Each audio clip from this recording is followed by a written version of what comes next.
Welcome to another time.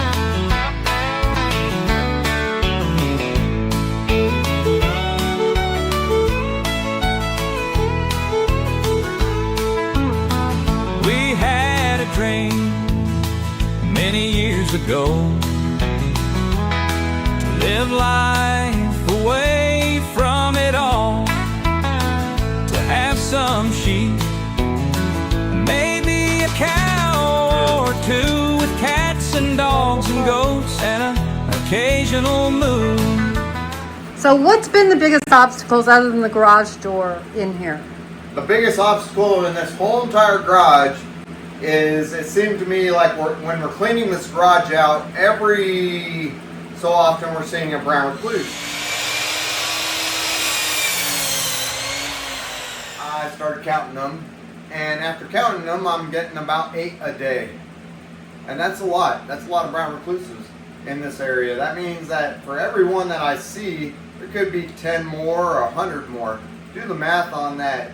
This could be 800 brown recluses in this place.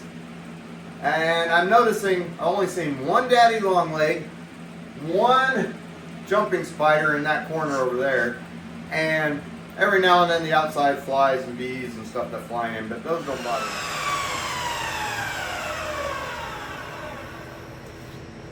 Yeah, just that way, That's alright. No, I don't. I sure don't. See, we have a builder teaching Brad how to build. I'm so excited about this, you don't even know. The fact is, if it's mostly brown recluses, that means this place is definitely infested with brown recluses. Why am I excited about it, Chastity? Because you don't have to be the one building. Do I look excited? Let me see. About Let me a see. full table. Well, this is the part for that you need just before you get a pool table. Exactly. So you need two. You need one about half, 3/4 from this end, and you need one 3/4 from the other end. 3/4, not half. 3/4. 3/4. There you go, my friend. And straight down? Straight down. Oh, okay. Good. Yeah. Garage though, huh? Yeah, we never see him in the house. Garage. Just in the garage. So we went full board at him yesterday and bug bombed the living heck out of the whole entire garage. Just hope that we don't fall off. Just make sure it's flush. Looks good? Go with it? And if you could even smell it this morning when I first walked in here, the residue, the leftovers, the scent, and it seems to have done a pretty good job, but you can't trust 100% and just bug bomb. You're going to want to go back at it again with some Orkin spray around the corners, crevices, the dark areas they like to hide, especially in the attic. Don't just put your hand anywhere. If you do have an infestation, you can take care of them. It's going to take some time and diligence.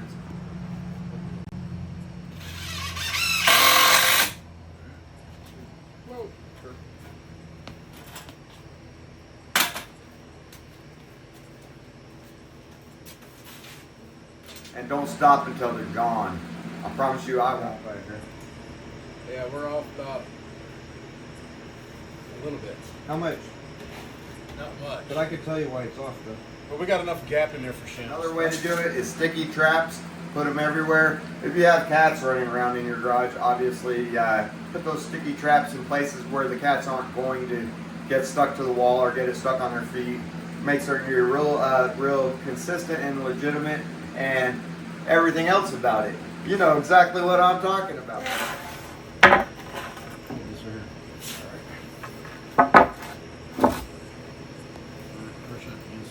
Yep.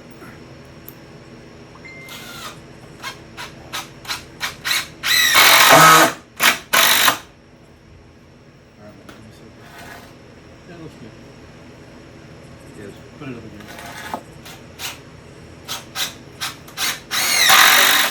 Mom's airing out the place and everything, and the cats are like, yeah, our new home is getting changed. They're all excited about it, I think. So I'm cleaning the garage, and Mom's talking on the phone to Mike, and cats are hanging out with me over here in this corner while I'm cleaning up. I didn't notice anything. I'm in here, and Mom comes out, and she's like, "Oh my gosh!" And I'm like, "What?"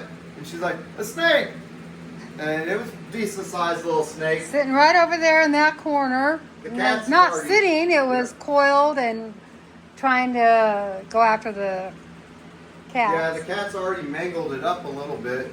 Mom grabs what do you call it, but the thing you use for picking up the garbage stuff, like the garbage that people leave here and there everywhere that you shouldn't do. Don't pollute, give a hoot.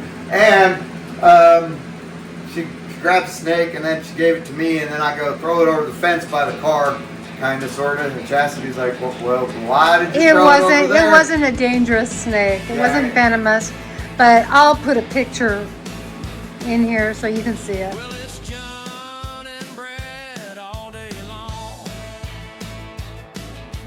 Cut, measure, Long story short, always be safe. Wear your safety glasses. These aren't really sunglasses, but they are. But they're great safety glasses also. John and Brad are drywalling the walls.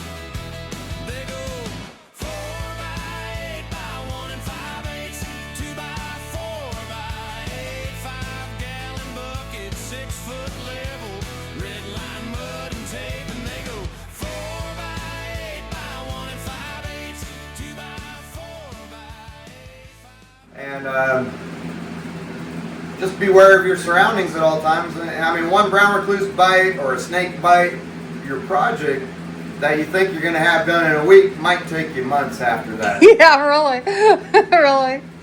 Thank you, Brad.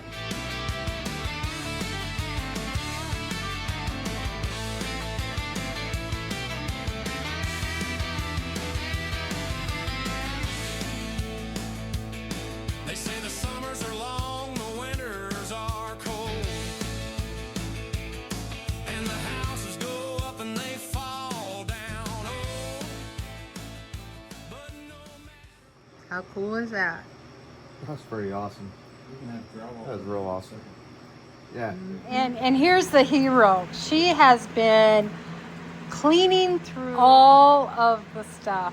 I mean, I'm not kidding you. She has sorted, Chastity has sorted through everything. And she has emptied out all my old jars of food, like there's some sitting right over there. But she has emptied hundreds of bottles of old canning jars full of food that just didn't get eaten, and because we'd eat the fresh stuff instead. So they didn't get eaten. They're trying to get all of this done by winter so that I can have my wood shop. How exciting is that?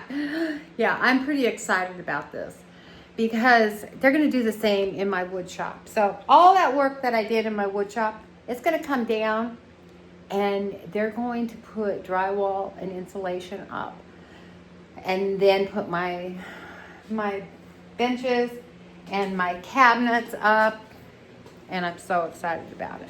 So everything's in a lot of disarray right now. Everything's moved to the center of my wood shop because I do have this wall built, and they're gonna tear down that and do this wall and that wall, and then they're gonna put we're just gonna go ahead and do rolled insulation on the whole thing and do the ceiling, seal it all up, and then we're also going to do the loft upstairs and I can use it for storage. Let me turn you around. In here, they pulled down most of the ceiling, but there is a loft up there, and you can stand in the middle of it. So what we may do is take half of that loft and use it for storage. It'll all be insulated and drywalled, and use it half for storage. And then this room's going to be finished, and so it'll have some food storage in there. We have everything everywhere, all the drywall. Anyway, and so half of this is going to be this room is going to be food storage and a prep area, so that we can actually have like Thanksgiving dinner in the pool room, on the pool table, with a top that we put on it. And we're going to be making that top out of foam board and some hard, I don't know what that stuff's called, the PVC plastic that you get in the like for showers. So it's a day of rain today, but they'll be working on it later on. They're gonna go play some pool in a tournament today. So yeah, pretty excited about all of this. All the time. If you ask me, I would call that girl, well, outside of my future wife, I would call that girl the glue girl.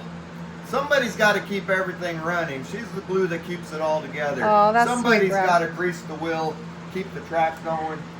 She is the one. She is. Everybody needs somebody like that in She's their an life. incredible woman, and I'm grateful for her and grateful for you.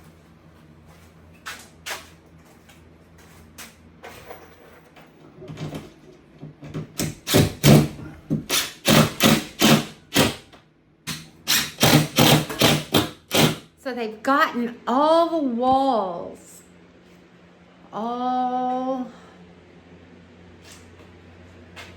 mudded. They have one more coat on some of the seams and the ceiling, I think.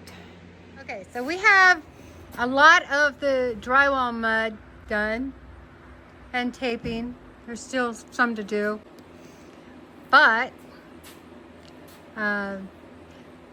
Brad being an artist and a perfectionist. Alright, so everything I said, I promise you, John's going to show us a way to do it smoother. But anyway, when I look at it, I'm looking at it like one of my art projects going bad at this point. Okay. If you got to keep an eye on it for real the whole time, from the beginning to the end. It'll save you a lot of extra time. You're like, oh, I'll just sand it. No. It's coming right along.